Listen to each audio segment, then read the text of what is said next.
Assalamualaikum warahmatullahi wabarakatuh. Perkenalkan nama saya Stefano Softianka. Di sini saya akan mempresentasikan materi mengenai analisis pendahuluan reaksi kering. Lalu kita masuk ke definition terlebih dahulu. Apa itu yang dimaksud dengan reaksi kering? Reaksi kering yaitu sejumlah uji yang berguna dapat dilakukan dalam keadaan kering, yakni tanpa melakukan contoh. Kebanyakan reaksi kering itu yang diuraikan dapat digunakan untuk analisis mikro dengan hanya modifikasi kecil. Uji kering itu nampaknya kehilangan kepopuleran dalam lingkungan-lingkungan tertentu, namun seringkali uji ini benar-benar memberikan informasi yang bermanfaat dalam waktu yang singkat dan pengetahuan bagaimana itu dilakukan. Reaksi kering terdiri dari beberapa bagian. Yang pertama itu ada pemanasan, uji organoleptik, uji privatium, uji nyala, uji spektroskopi, uji manik borak, uji manik fosfat, dan uji manik natrium karbonat. Tapi di sini saya hanya membahas mengenai uji organoleptik, uji privatium, uji nyala, dan uji manik fosfat. Kita masuk ke uji organoleptik. Apa yang disebut uji organoleptik? Uji organoleptik adalah suatu pengamatan yang dilakukan menggunakan panca indera, yaitu pemeriksaan indera, perasa, peraba, dan penglihatan. Kelebihan dari uji organoleptik yaitu mudah dilakukan, hasil uji cepat diperoleh. Namun juga ada kekurangannya, yaitu keterbatasan indera manusia dalam mendeskripsikan sesuatu, tidak spesifik, terpengaruh oleh kondisi fisik dan mental, dan tidak selalu akurat hasilnya. Pengamatan secara organoleptik itu meliputi ada pengamatan bentuk zat, pengamatan warna zat, bau zat, sifat mikroskopis, sifat asam atau basa. Kemudian ada pengamatan bentuk zat, yaitu dilakukan dengan memperhatikan bentuk dari sampel, apakah berupa padatan atau kristal atau berbentuk larutan. Perhatikan juga bentuknya secara mikroskopis. Kemudian ada pengamatan warna zat. Di sini pengamatan dilakukan dengan memperhatikan warna padatan atau larutan. Di sini ada beberapa contoh senyawa berwarna yang pada umumnya diketahui. Ini juga ada. Kemudian di sini ada warna larutan ketika zat dilarutkan dalam air atau asam encer, yaitu warna larutan biru yang menandakan tembaga 2, larutan hijau itu nikel, besi 2, kromium 3, dan manganat. Larutan kuning itu kromat, hexacyanoferat 2, kemudian merah jingga itu ada dikromat, warna ungu ada permanganat, dan warna larutan merah jambu ada kobat dan mangan 2.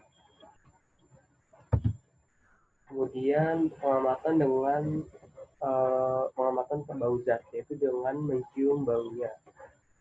Pada pengamatan ini harus berhati-hati dengan zat yang berbau menusuk. Di sini ada contoh bau yang berbau hangat itu ada bau NH3 gas. NH3 dari garam NH14, ada bau H2S garam sulfat, bau juga garam asetat, dan bau halogen. Kemudian ada pengamatan sifat higroskopis, yaitu beberapa garam-garam seperti CaCl2, MgCl, dan FeCl3 bersifat higroskopis, yaitu kemampuan suatu zat untuk menyerap molekul air dari lingkungannya, baik melalui absorpsi dan absorpsi. Kemudian ada sifat asam basa. Sifat asam basa itu diperiksa dengan mencampurkan sedikit zat dengan air dan hasilnya diamati dengan kertas lakmus. Jika kertas lakmus mengubah warna biru menjadi merah, itu menandakan bahwa bersifat asam. Jika mengubah lakmus merah menjadi biru, itu menandakan bahwa zat bersifat basa. Kemudian kita masuk ke uji privatium. Uji privatium yaitu nyala banten terang, yaitu lubang udara tertutup seluruhnya, kira-kira sepanjang 5 cm. Digunakan untuk uji ini. Prinsip uji privatium itu dengan pemanasan dan bantuan karbonat, maka akan terdapat oksida logamnya atau bentuk logam murni dengan warna yang khas. Contoh reaksinya itu PbCl2 tambah dengan Na2CO3 yang menghasilkan PbCl3 plus 2 NaCl. Di sini cara privatium ada dua, yaitu satu nyala mereduksi, dihasilkan dengan menaruh mulut privatium tepat di luar nyala dan meniup dengan lembut sehingga kerucut dalam beralin pada zat yang diperiksa. Suatu nyala mengoksidasi diperoleh dengan memegang mulut privatium kira-kira sepertiga ke dalam nyala dan meniup lebih kuat dalam arah sejajar dengan puncak pembakar dan puncak nyala dibiarkan mengenai zat. Di sini ada contoh gambar yang di kiri itu suatu nyala mengoksidasi dan sebelah kanan itu suatu nyala mereduksi. Nah, di sini ada cara kerja dari uji pipa tiup, yaitu uji itu dilakukan pada sebuah bongkah blok arang dalam mana digali suatu rongga kecil dengan pisau. Kemudian sedikit zat ditaruh dalam rongga dan dipanasi dalam nyala mengoksid. Kemudian garam kristalin akan pecah menjadi bagian-bagian kecil. Pembakaran ini menandakan bahwa adanya zat pengoksid, yaitu nitrat, nitrit, dan klorat. Lebih sering zat bubuk itu dicampurkan dengan natrium karbonat, anhidrat, yang 2 kali lebih banyak dengan suatu campuran lelehan, maka campuran ekivalen natrium karbonat dan kalium karbonat meleleh pada temperatur yang lebih rendah daripada natrium karbonat itu sendiri. Kemudian kita amati perubahan yang terjadi. Reaksi awal itu terdiri dari pembentukan karbonat kation-kation yang ada dan garam alkali dari anion-anionnya. Produk yang dihasilkan dari uji pipa tiup ini pada akhir reaksi itu dapat berupa logam saja, logam dan oksida, maupun oksida saja. Kenapa? Karena oksida logam dapat terurai lebih lanjut atau tereduksi menjadi logam atau tetap tak berubah. Untuk khusus oksida Al, CaSr, BaMg tidak dapat direduksi oleh arang karena oksida ini tidak dapat leleh dan membara terang bila dipanasi kuat-kuat.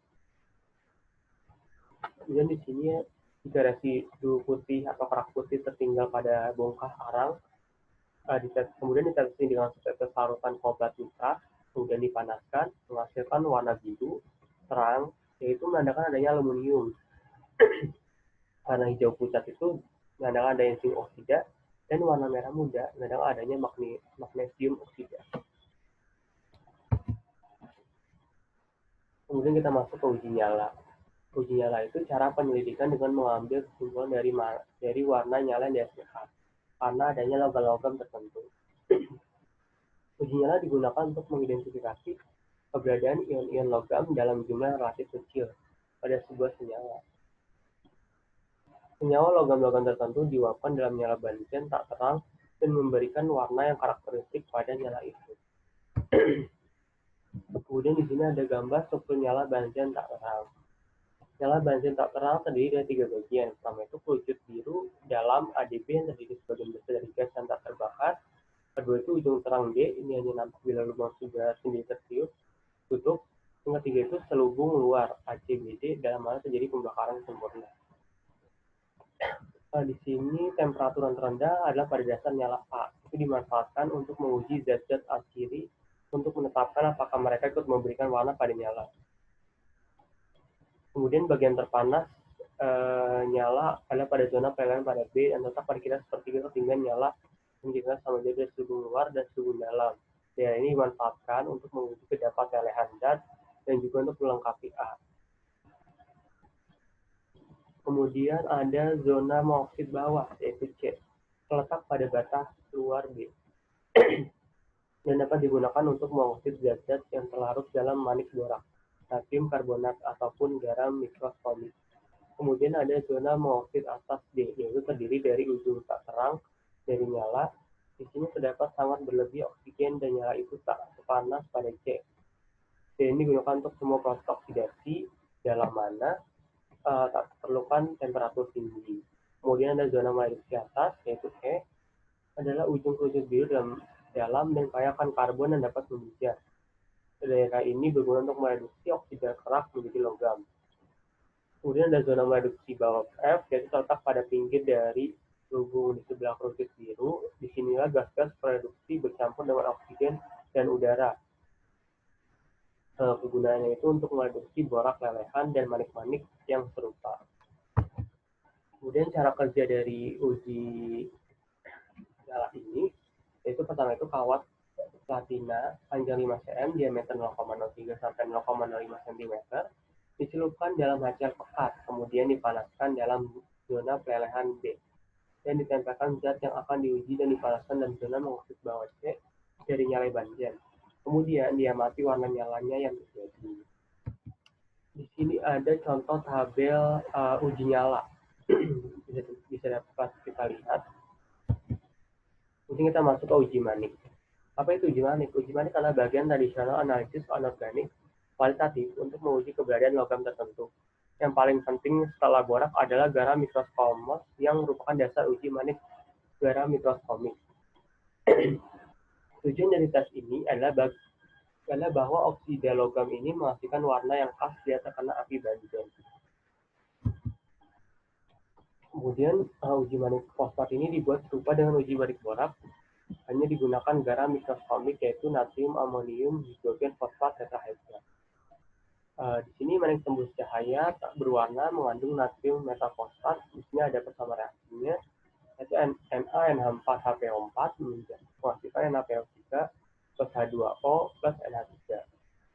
Kemudian ini bereaksi dengan oksida logam untuk membentuk ortofosfat yang seringkali berwarna, yang dengan persama reaksi NaPO3 plus COO menjadi NaCO4. Jadi manik fosfat biru itu diperoleh dengan garam kolza. Dapat disimpulkan bahwa pada umumnya dapat dinyatakan bahwa manik borak itu lebih kental daripada manik fosfat. Di sini ada tabel uji manik garam mikroskopik. Sebagai contoh ini tembaga pada nyala mereduksi panas tak berwarna, jika pada dingin itu merah. Dan pada nyala mengoksid pada panas itu berwarna hijau dan pada dingin biru. Masih banyak lagi ini ada di tabel mengenai uji manik garam mikroskopik. Sekian presentasi saya mengenai analisis pendahuluan reaksi kering. Semoga bermanfaat bagi teman-teman semua. Mohon maaf jika ada salah-salah kata saat presentasi. Terima kasih. Wassalamualaikum warahmatullahi wabarakatuh.